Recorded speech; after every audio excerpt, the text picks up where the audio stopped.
শিয়া এটা এমন একটি সম্প্রদায়।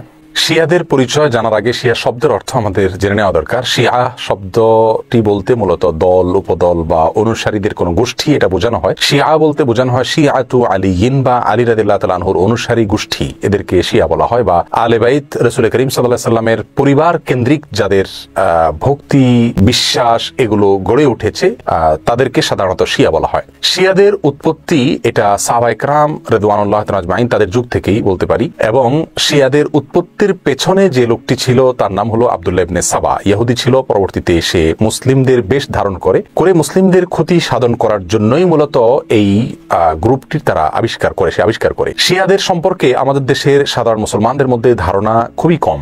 আমরা অনেকেই মনে করি মুসলিমদের মধ্যেই একটি সাধারণ দল শিয়া, অথচ শিয়াদের যে সমস্ত বিশ্বাস আছে সে বিশ্বাসগুলো ইসলামের একেবারে মৌলিক বিশ্বাসগুলোর সাথে অনেকগুলো বিশ্বাস আছে যেগুলো সাংঘর্ষিক। অনেক ভাই বোনরা মনে করেন যে শিয়াদের সাথে আহলুস সুন্নাহ ওয়াল জামাআতের অর্থাৎ যারা কোরআন এবং সুন্নাহকে দলিল হিসাবে গ্রহণ করে সেটাকে অনুসরণ করে তাদের সাথে শিয়াদের একটা পার্থক্য তারা মনে করেন যে শুধুমাত্র খেলাফত নিয়ে, অর্থাৎ আবু বকর রাদিয়াল্লাহু তাআলা এবং আলী রাদিয়াল্লাহু তাআলা আনহুর ভিতরে কে বেশি খেলাফতের হকদার এটা নিয়ে মত পার্থক্য। আসলে বিষয়টা তা নয়, বরং শিয়াদের বিশ্বাসগুলোকে একত্র করা কঠিন। তাদের মধ্যে অনেকগুলো দল উপদল আছে, তার ভিতরে কমন কিছু বিশ্বাস আছে বেশিরভাগ শিয়ারা লালন করে। তার ভিতরে একটি হলো তারা কালিমাতুত তাওহীদ আমরা যেটা বলি এটাকে যথেষ্ট মনে করে না। তারা মনে করে লা ইলাহা ইল্লাল্লাহ মুহাম্মাদুর রাসূলুল্লাহ এবং আলিয়্যুন ওয়ালিয়ুল্লাহ এটাও স্বীকৃতি দিতে হবে, মুখে উচ্চারণ করতে হবে, তারপরে মানুষ মুসলিম হবে।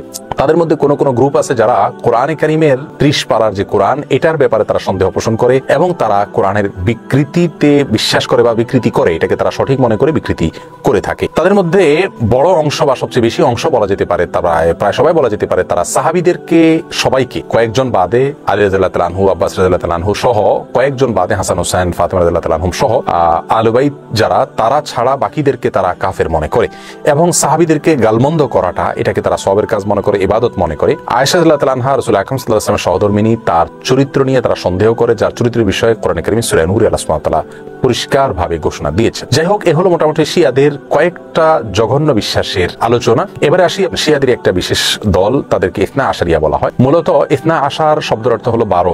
ইসনা আশারিয়া গ্রুপ বলতে শিয়াদের ওই গ্রুপকে বলা হয় যারা 12 জন ইমামে বিশ্বাস করে, অর্থাৎ যারা মনে করে যে 12 জন ইমাম আল্লাহর পক্ষ থেকে নির্ধারিত, তারা রাসূল করিম সাল্লাল্লাহু আলাইহি সাল্লামের ওয়াফাতের পরে ধারা পরম্পরায় আসছেন এবং তাদের মধ্যে প্রথম ইমাম ছিলেন আলী রাদিয়াল্লাহু তাআলা আনহু এবং সর্বশেষ ইমাম ছিলেন মুহাম্মদ ইবনে হাসান আল আসকারী। এসব ইমামদের সম্পর্কে, ইমামদের মধ্যে সর্বশেষ ইমাম যিনি মুহাম্মদ ইবনে হাসান আল আসকারী, তারা মনে করে তিনি লুকায়িত হয়ে গেছেন, আবার প্রকাশিত হবেন এবং এই ইমামরা সবাই নিষ্পাপ, তারা কোনো ভুল ত্রুটির ঊর্ধ্বে এবং এই ইমামরা সকল প্রকার ইবাদত বন্দেগীর ঊর্ধ্বে উঠে গেছেন, তাদের কোনো ইবাদত বন্দেগী করতে হয় না। এই বিশ্বাসগুলো লালন করে থাকে ইসনা আশারিয়া গ্রুপ। শিয়াদের ব্যাপারে আমাদের ধারণা কি হবে, তাদেরকে আমরা কাফের বলবো কিনা? উত্তর হলো শিয়াদের মধ্যে যারা আয়েশা রাদিয়াল্লাহু তাআলার চরিত্র নিয়ে সন্দেহ করে, কোরআনের ব্যাপারে যাদের সন্দেহ রয়েছে এবং বিকৃতি সাধন করে থাকে, এবং কেউ কেউ আছে রাসূল করিম সাল্লাল্লাহু আলাইহি সাল্লামের রিসালাত নিয়েও সন্দেহ করে। তারা বলে যে জিবরিল ভুলে রাসূল করিম সাল্লাল্লাহু আলাইহি সাল্লামের কাছে রিসালাত নিয়ে আসছিল মূলত আলী রাদিয়াল্লাহু তাআলার কাছে। এরকম আর অনেকগুলো বিশ্বাস লালন করে। এই সম্প্রদায়গুলোকে বা এরকম বিশ্বাস লালনকারীদেরকে আমরা মুসলিম মনে করতে পারি না। তবে হ্যাঁ, তাদের মধ্যে অনেকগুলো গ্রুপ আছে যাদেরকে সরাসরি কাফের বলা যায় না, তাদের অনেকগুলো ভুল এবং ভ্রান্ত বিশ্বাস